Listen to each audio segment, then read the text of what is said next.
시청자 여러분 안녕하십니까? VOA 뉴스투데이 시작합니다.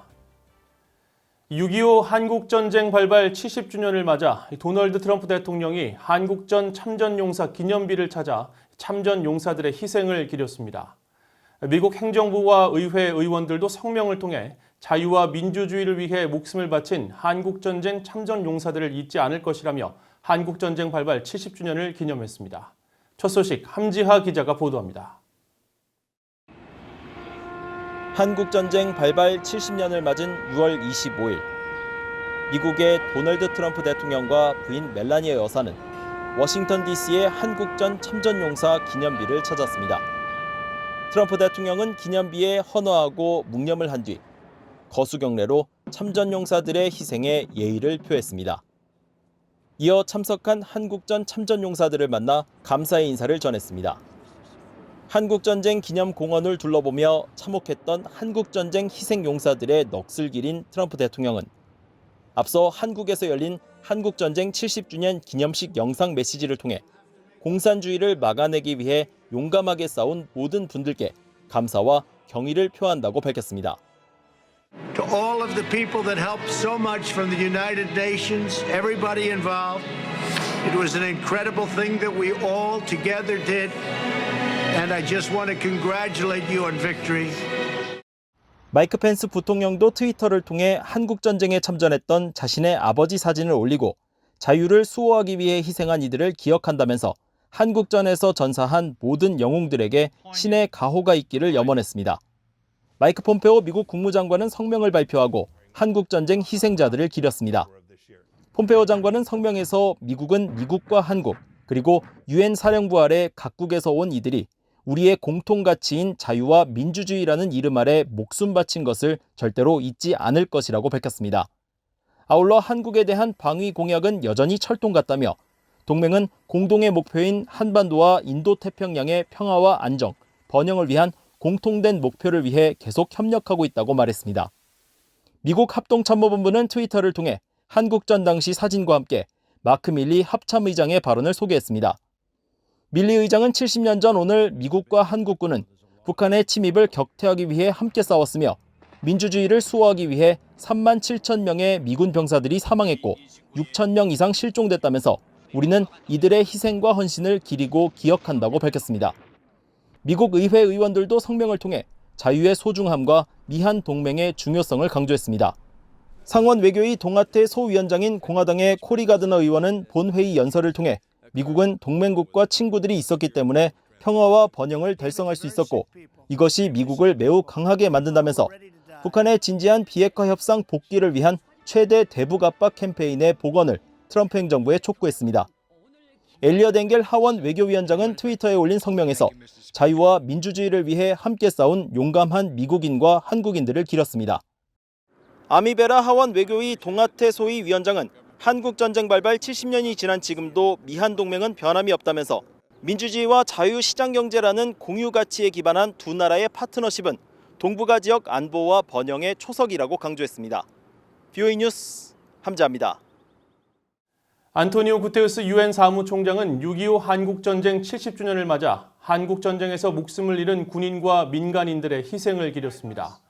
구테우스 사무총장은 한국전쟁이 발발했던 6월에 첫 미북, 남북 정상회담을 가능하게 한 용감한 외교를 상기할 것을 촉구하면서 한반도의 지속가능한 평화와 완전하고 검증 가능한 비핵화를 이루기 위한 대화 재개 노력을 배가할 수 있는 기회라고 강조했다고 25일 에릭 하네코 유엔 부대변인이 전했습니다. 한편 영국의 보리스 존슨 총리는 한국전쟁 70주년 기념사를 통해 지금의 한국을 보면서 한국전에 참전한 8만여 용사들의 희생이 결코 헛되지 않았음을 느낀다고 강조했고 린다 레이놀즈 호주 국방장관은 기념사를 통해 약 17,000여 명의 한국전 참전 용사에 대한 경의를 표하며 호주는 한반도의 평화 정착을 위한 한국과 국제사회의 노력을 계속 지원하고 있다고 강조했습니다. 데이비드 스틸웰 미 국무부 동아태 차관보는 미국과 북한이 정상회담을 통해 서로의 입장을 주고받았으며 현재 공은 북한에게 넘어가 있다고 말했습니다. 스틸웰 차관보는 25일 온라인 기자간담회에서 미북 협상의 현 주소를 묻는 VOA의 질문에 트럼프 행정부의 대북 정책을 보면 미국은 생산적인 대화를 할 수 있는 환경을 조성했다면서 미국은 싱가포르와 하노이에서 입장을 분명히 밝혔고 북한 측의 입장도 들었기 때문에 현재 공은 그들 편에 있다고 강조했습니다. 한편 해리 해리스 주한 미국 대사는 25일 워싱턴의 전략국제문제연구소 CSIS와 한국국제교류재단이 주최한 미한 전략포럼 2020의 사전 녹화 화상 연설을 통해 미국은 트럼프 대통령과 북한 김정은 위원장이 역사적인 싱가포르 회담에서 설정한 목표를 외교를 통해 진전을 이루는 데 여전히 열려 있다고 강조했습니다.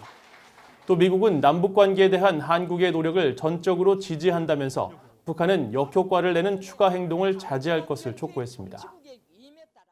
한국전쟁 당시 북한 고아들의 동유럽 강제 이주를 다룬 다큐멘터리 영화 김일성의 아이들이 한국전쟁 발발 70주년을 맞아 한국에서 개봉됐습니다. 1950년대 북한 김일성 주석이 권력을 다지는 과정에서 전쟁 고아들이 어떻게 희생양이 됐는지 재조명한 영화입니다. 김영교 기자가 취재했습니다.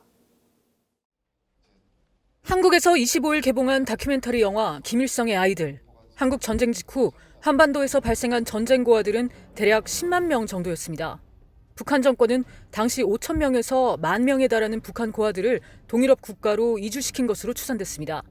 동유럽 각국의 위탁교육이라는 명분으로 이주한 이들은 각자의 삶을 살아가다가 1956년 북한의 전쟁고아 송환작전으로 북한에 돌아갑니다.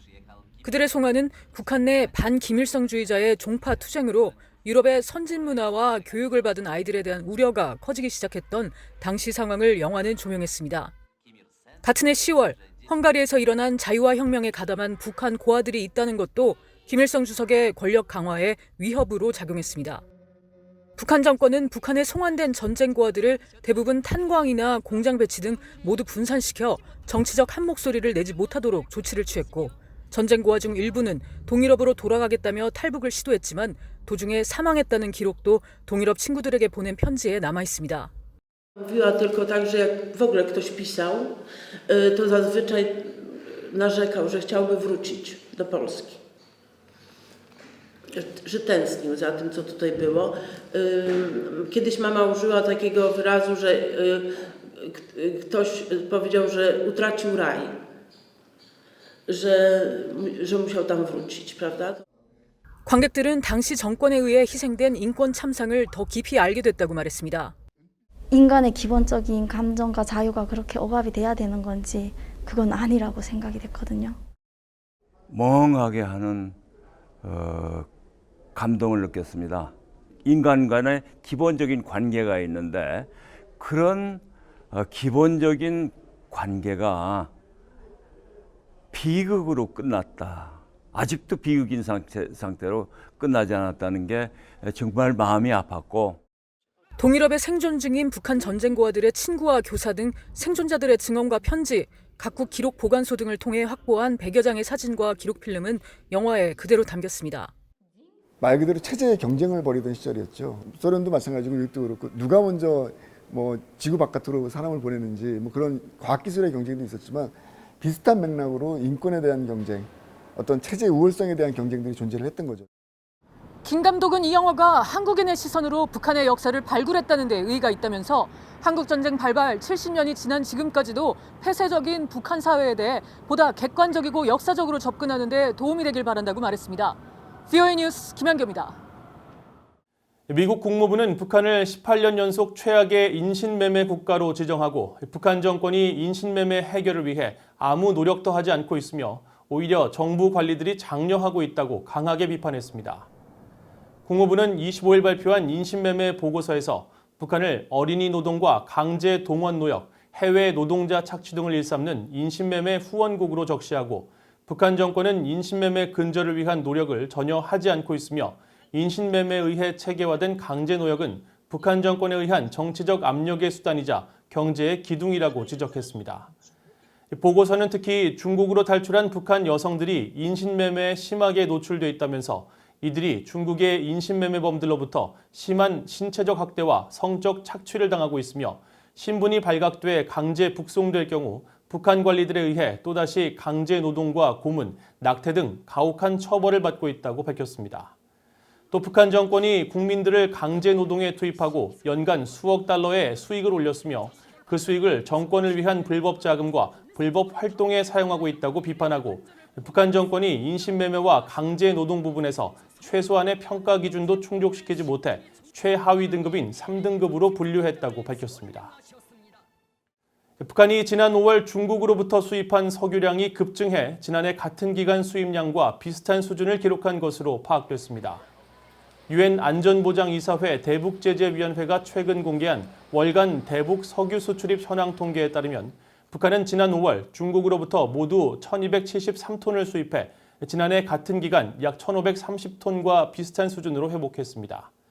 북한은 앞서 지난 1월 말 신종 코로나 바이러스 확산 방지를 위해 국경을 폐쇄하면서 2월과 3월 대중국 석유 수입량이 급감했고 4월에는 아예 석유를 수입하지 않은 것으로 나타나 지난 1월에서 5월까지 석유 수입이 전년 대비 약 70% 급감했지만 최근 국경 봉쇄를 일부 해제하는 것으로 알려지면서 다시 석유 수입량이 늘고 있는 것으로 파악됐습니다. 한편 중국과 함께 북한 석유 수입량의 대부분을 차지하는 러시아도 코로나 사태에 따른 국경 봉쇄 여파로 올 상반기 대북 석유 수출량이 전년 대비 절반 수준에 그쳐 크게 감소한 것으로 파악됐습니다. 이상으로 VOA 뉴스투데이를 마칩니다. 시청해주신 여러분 고맙습니다.